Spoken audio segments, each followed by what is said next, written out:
Rap cuts and exclusive hip-hop news. Keep listening to the tightest show on the planet. Breakdown FM, your official source to real hip-hop. Understand? Breakdown, down. Okay, the movie Juice. What led you to being involved with that, and where is it at, and what's the movie about? Start with the first one. What led me? The Freaky Deaky and Sleuth. Money B had an audition for the movie. Sleuth suggested I come, I went. Mom was like, this sounds like you the rebel. That was Bishop, so I went in, cold turkey, red. God was with me. You didn't have any acting lessons or anything like that prior to it? Actually, I went to the School of Performing Arts in New York? In Baltimore. Oh, Baltimore, okay. And that's where I got my acting. Okay, so you weren't a novice to it when you came up there. What's the movie about? It's about four kids and they're coming of age. Okay. In the city. Is it a hip-hop movie? Is it a movie? It's a real good movie. Okay. You know what I'm saying? It just happens to have hip-hop in it. But if it was made in the 60s, it would have, whatever was down in the 60s, whatever. Folk music or whatever. Okay. Your character, what is your character in the movie? Bishop. Roland Bishop. He's psychotic, insecure, adrenaline, a lot of adrenaline, very violent, very short temper. Okay, the message that's going to be gotten out of the movie, or the message that you or the people that are putting it together hope to convey, is that you never really know what's going on in somebody's mouth. It's a lot of things that add up. You know what I'm saying? It's a lot of pressure that you go through being young, growing up. People are watching. If it goes unchecked, it's just an example of what can happen. Okay. Follow you a little bit. I need to have it clearer. Okay. Well, in the movie, my character, his father was a prison hoe. That was something that drove him through the whole movie. That just wrecked his mind. They didn't show that in the movie. Right. They never showed that in the movie. So, and just you can see how through everybody else's personality that he just wanted to get respect, the respect that his father couldn't get. So that drove him through the whole movie. Everything he did just to get a rap. You know what I'm saying? Right. So from that never being dealt with, he ended 3 people's lives or 4 people's lives. All those people lost their life when that could have just been checked early. Okay. You know what I'm saying?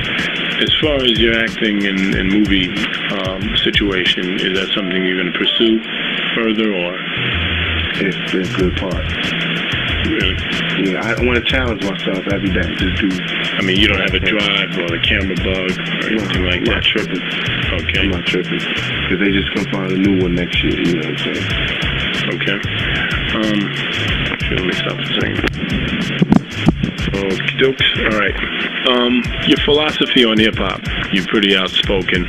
You know, I've heard you make mention to not wanting to dilute the music and things that are related in that vein. Exactly what do you mean by that? Well, when I said that about the diluting the music, it made me think. It brought me to myself. And then now I have like this different philosophy on it. It's like hip-hop, when it started, was supposed to be this new thing that, had no boundaries and that was so different than the everyday music, that just took chances. And now it seems like I was starting to get caught up in the mold of exactly what made hip-hop come about. Saying, well, it's not hip-hop if it's, saying, if it's not, as soon as somebody starts singing, it ain't hip-hop. I changed my mind, It could be hip-hop. It's just as long as it has the true to the heart soul in it, it's still hip-hop. So that's my philosophy. As long as there's soul to it, then it's cool. It's still hip-hop. And then hip-hop will live on, because as long as there's soul in it, then it can still live. So if it has a pop feel, well, I guess the question is, what determines whether or not it has soul? Is it something you can see, feel, you just know it? Well, you can tell, the difference between a hit like Make You Dance and My Mind Is Playing Tricks on Me. You know what I'm saying? Which song moves you? Make You Dance by Zap? CNC. Oh. Which song moved you? Actually, both of them. Yeah, okay. Which one? Yeah, okay. Well, there it is. So they both would be hip-hop. In your opinion, they both would be hip-hop. Right. The Make You Dance didn't move me. So you wouldn't classify it hip-hop? But the Ghetto Boys didn't do it. Okay. What are your plans for the next year? To strengthen the Underground Railroad. What do you mean by that? I have a crew called the Underground Railroad and a program called the Underground Railroad, and there's a group called the Underground Railroad. So I want to strengthen that so that next year you won't say, what do you mean? You'll know. You'll be like, I saw him, I heard him, or I've seen it, I heard about it. So what's the concept behind the Underground Railroad? Same concept as Harry Tubman, to get my brothers who might be into drug dealing or whatever it is that's illegal, or that's not into anything, disenfranchised by today's society. I want to get them back into it by turning them on to music. You know what I'm saying? Whether it be R&B, hip-hop, pop, or whatever. However I can get them involved through the Underground Railroad.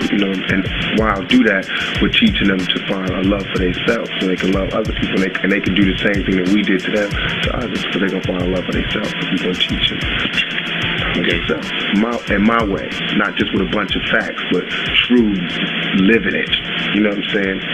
So give them a chance to get hands-on and things of that nature. Yeah. Take them on tour with you. Yeah. How many people are in the Underground Railroad now? Is this a thing? Is this a group that's going to be constantly evolving, where you have one group and they graduate and move on to the next? It's going to constantly evolve, but right now we're 20 strong, all together with all the groups. Okay, what about the people that you're drawing from the Underground Railroad? Are they coming from Marin City, or coming from all over? Baltimore, Marin, Oakland, New York, Richmond. Okay. You know what I'm saying? All over. What do you think of the Bay Area rap scene now, in comparison with, say, other parts of the country? Right now, the Bay Area is like how the Bronx was in 1981. You know what I'm saying? It's like everybody's hot. They caught the bug. So everybody's trying to be creative. They're trying to make something. They're trying to make their own claim. Because in New York, it just got to be where you couldn't outdo the person that just came from New York. So now it's like, it's not really that many people to outdo. You can do something, and if it's good enough, people will remember you. So that's what everybody's doing. So that's what's that. It's like a renaissance. Jumping up. Okay, New York, in my opinion, the Renaissance got stopped short for a number of reasons. What do you think will prevent that from happening with the Bay Area? What do you think will strengthen the hip-hop scene here? What do you think will take away from it? Well, at the risk of sounding, I don't know, but Digital Underground is unlike any group. It's unlike any group. I get at the shot, because he made it so that, everything Digital Underground does is helping Oakland. It's helping the Bay Area music scene. And because it grows and goes to New York and gets people from all over the country, it helps the Bay Area. You know what I'm saying? Because we here. This is where we dwell at. So it's rubbing off all down here, all off on here. And more people are knowing about Oakland. Right. Seeing a different side. You know what I'm saying? Like when the groups come down, Organized Confusion, Live Squad, they kick it with Digital Underground, they see a different side of it. You know what I'm saying? Then they wouldn't saw if they kicked it with, I won't say it, but he dropped the MC this year. You know what I'm saying? Right. Okay.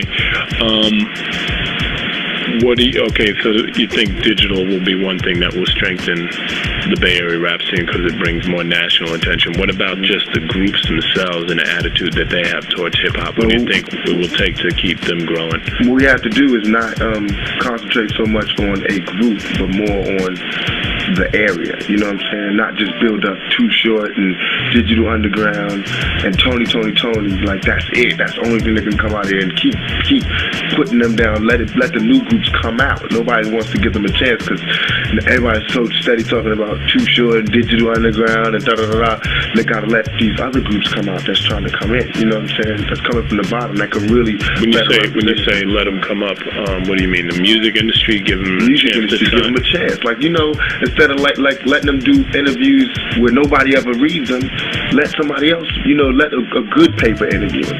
Instead of having them on radios when nobody's ever going to hear them at a time when nobody's ever going to hear them, have them on, you know what I'm saying, where people can hear them and when people can get at them, when they have a better chance, just like they would do if it was Mariah Carey, you know what I'm saying? Right. Put them in a real playtime.